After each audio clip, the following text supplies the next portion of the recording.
आमच्या घरात सुद्धा येऊन बघू शकता, पूर्ण आहे ना टॉयलेट ना पूर्ण पाण्याने भरले। आमची लहान मुलं तसेच जाऊन टॉयलेट मध्ये बसतात किंवा आंघोळ वगैरे आम्हाला तसंच करावं लागतं। बायको नगरसेवक आहे, नवरा येत नाही, मग आम्ही कसं करावं? जा तर कोणाकडे जावं? आम्ही प्रश्न मांडावं तर कोणाकडे मांडावा आम्ही प्रश्न? हेच आहे माझं घर। हेच घर आहे का? अहो मनमाड मच्छर येते आमच्या घरामध्ये, मोरी सुद्धा पाणी शिरते तर लय तरच आम्हाला रात्रभर मच्छर चावते। तर मागचं ह्या बायाच्या घरातली खिडक्यातून पाणी येते, येतात 2-4 दिवसांनी तर साफ करतात, परत भरते। आता तर कोण लक्षच देईना, कंप्लीट महिना झाला येतच नाही। आता आमची एवढी लहान लहान मुलं आहे, त्यांनी काय करायचं? नमस्कार, मी अमित मुंडे, पुणे प्राईम न्यूज मध्ये आपलं स्वागत आहे। मी आहे सध्या आंबेगाव खुर्द परिसरामध्ये आणि माझ्या पाठीमागे तुम्ही पाहू शकता की पाऊस झाल्यानंतर सुद्धा की इथल्या जे लोक घर आहेत त्यांच्या आणि घराच्या समोरची काय परिस्थिती आहे, तुम्ही जर जवळ गेलं तर याच्यावरती किडे आणि आळ्यासुद्धा या पाण्यावरती दिसत आहेत। एकंदरीत लोकांचा यायचा जायचा हाच रस्ता आहे आणि त्याच्यावरून या दगडावरून त्यांचं रोजचं येणं जाणं आहे। आणि पाऊस 2 दिवस थांबला आणि त्यानंतर सुद्धा ही अशी परिस्थिती आहे। आणि आपल्यासोबत त्यासाठी इथले स्थानिक जे नागरिक आहेत त्यांच्याशी आपण बातचीत करूया। तर एकंदरीत काय सांगाल, ही परिस्थिती किती दिवसापासून अशी परिस्थिती? 2 वर्ष झालं आता हे आम्ही ह्या त्रासामध्ये आहे। हो 2 वर्ष झालं। चेंबरची लाईन आता हे कसं चोकअप झाले, त्याच्यामुळे ते घाण पाणी, ड्रेनेज लाईनचं पाणी आतमध्ये येते सगळं। आम्हाला राहता सुद्धा येत नाही। काही लोकांनी रुमा खाली करून गेलेत, काही लोक सगळे रुमा खाली करून। आमची काही परिस्थिती नाहीये, भाड्याने राहू शकत नाही आम्ही, त्याच्यामुळे आम्हाला इथंच राहावं लागतंय। अच्छा, बरे का? आता ताई तुमचं घर कोणतं येतं? हेच आहे माझं घर। तुमचं हेच घर आहे का? अहो मनमाड मच्छर येते आमच्या घरामध्ये, मोरी सुद्धा पाणी शिरते तर लय तरच आम्हाला रात्रभर मच्छर चावते। तर हे नेमकं पावसाचं पाणी आहे का कशाचं पाणी आहे? पावसाचं पाणी, ड्रेनेज सगळं। अच्छा हा, सगळं घाण पाणीच आहे ते। अच्छा, आणि म्हणजे पाऊस पडल्याच्या नंतर किती दिवसापासून म्हणजे अशा तुम्हाला म्हणजे तक्रारी होतात किंवा पाणी किती दिवस पाणी असते? सारखं असते, वर्ष झालं हे पाणी चालू आहे। वर्ष झाले पाणी सारखंच असते। आम्ही कॉर्पोरेशन वाल्याला फोन लावून कंप्लेंट केली, तेव्हा त्यांनी काढलेलं, आता त्यांनी पण नकार दिल्या। अच्छा हा, अच्छा, त्यांनी पण म्हटलं का आमच्या याच्यात नाही, आम्ही येत नाही पाणी काढायला। बरं, ती येतात आणि नाही का म्हणजे साफ करून जातात, की दुसऱ्या दिवशी परत भरते। ते येतात 2-4 दिवसांनी तर साफ करतात, परत भरते। आता तर कोण लक्षच देईना, कंप्लीट महिना झाला येतच नाही। आता आमची एवढी लहान लहान मुलं आहे, त्यांनी काय करायचं? अच्छा, बरं, एकंदरीत म्हणजे इथं काही चेंबर म्हणजे पाणी जाण्यासाठी काही वाट नाही का? नेमकं चेंबर पाणी येणार रिटर्न आतमध्ये येते, चेंबर मधून रिटर्न पाणी येते आतमध्ये। वाट आहे पण रिटर्न आतमध्ये येते। एवढा होल आहे तिथं 100 आहेत गे, तिकडे 300 आहेत, पण ते रिटर्न तिकडे चेकअप झालं का रिटर्न वापस येते माघारी पाणी। म्हणजे नाले सफाई झालेली नाही का याची? नाही। अच्छा, त्याचे असं पाणी सप्लाय होतच नाही। बरं बरं, घरात एवढं बाथरूम फुल झालंय ना, पाणी जाऊ शकत नाही रेग्युलरचं। पण आता तुम्ही आमच्या घरात सुद्धा येऊन बघू शकता, पूर्ण आहे ना टॉयलेट ना पूर्ण पाण्याने भरले। आमची लहान मुलं तसेच जाऊन टॉयलेट मध्ये बसतात किंवा आंघोळ वगैरे आम्हाला तसंच करावं लागतं। इतकी म्हणजे बेकार परिस्थिती आहे आमची। आरोग्यावरती याच्यावर काहीतरी परिणाम तुम्हाला? आरोग्यावर हा, आता आजारी पडतात, सर्दी खोकला ताप थंडी वगैरे सारखं कंटिन्यू चालूच आहे। मच्छर खूप आहेत ना त्याच्यामुळे। अच्छा, कंटिन्यू दरवाजा बंद ठेवावा लागतो। लहान सारखे दोन्ही दरवाजे लागलेले असते, सारखे लागलेले असते। कसं राहायचं तुम्ही सांगा बरं, कसं राहायचं आम्ही? मग महापालिकेवरती जे कोणी अधिकारी असतील तुम्ही त्यांना काही निवेदन दिलं का, काही पत्रक दिलं का? हो दिलं होतं ना, दिलं होतं, पण मग तेच तिथं 2-3 दिवस याची चेंबर चेकअप झाली ना की साफ करायची, की दुसऱ्या दिवशी परत पूर्ण भरत होतं।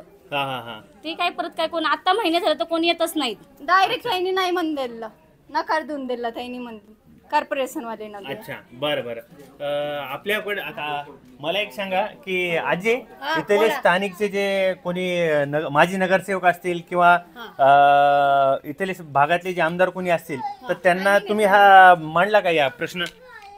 आमदाराले बी मांडला तरी आमदार काही येऊ शकत नाही। नगरसेवक 5 वर्ष झाले, नगरसेवक कुठला आहे हे सुद्धा माहित नाही। अच्छा, हा, बायको नगरसेवक आहे, नवरा येत नाही, मग आम्ही कसं करावं? जा तर कोणाकडे जावं आम्ही? बरं, हा, प्रश्न मांडावं तर कोणाकडे मांडावा आम्ही प्रश्न? हे सांगा। हे रोडचं अर्ध काम केलं, माझ्या दारापूर्ण रोड आहे तिकडे पुढे, तिथं पाईप टाकले नाही। त्या दिवशी तिकडले माणसं माझ्याकडे आले, मी चेंबर खोलतो म्हणून मी ते चेंबर अडवला, ते कामाचा तुकडा काढ केला नाही त्याने। हा, असे अर्धवट काम करतात तुम्ही। आम्ही गेलो तुमच्यापर्यंत, नाही बजेट आहे की करू, मग कधी? आम्ही माणसं मेल्यानंतर का? हा, आम्ही माणसं मेल्यानंतर करता का तुम्ही? हे सांगा मला। मग आता तुमची नेमकी मागणी काय, म्हणजे लवकरात लवकर काम केलं पाहिजे का? हे बघा मागणी माझी आहे, यायच्या घराचे घर पडले तर जबाबदारी त्यांना घ्यायची. माझ्या त्या घरापुढूनचा जो रोड आहे हे बाकीच्या माणसाच्या घरात पाणी जाते, तो तेवढा तुकडा त्यानं करून द्या. बर बर बर. हा नाही तर मग हे लोक भाड्यानं राहतील दुसऱ्या इकडे, त्यानं 5,000 रुपये महिन्याचं भाडं तुम्ही दर वर्षाकरता द्या. बर, तुम्ही घरपट्टी वगैरे देता काही दिली पाहिजे का? वा घरपट्टी बगर घरपट्टीवाला नाही आहे, घरपट्टी आहे. मग तुम्ही तेच महापालिकेला जाऊन बोलला नाहीत का त्या बाबतीत? मग काय आलं अरे त्यांचं उत्तर? महापालिकेला जाऊन बोलण्याचं काय, ते आता ते साफ करण्यासाठी माणसं येतात. हा हा. माणसं येतात साफ करून जातात. मागचं ह्या बायाच्या घरातली खिडक्यातून पाणी येते.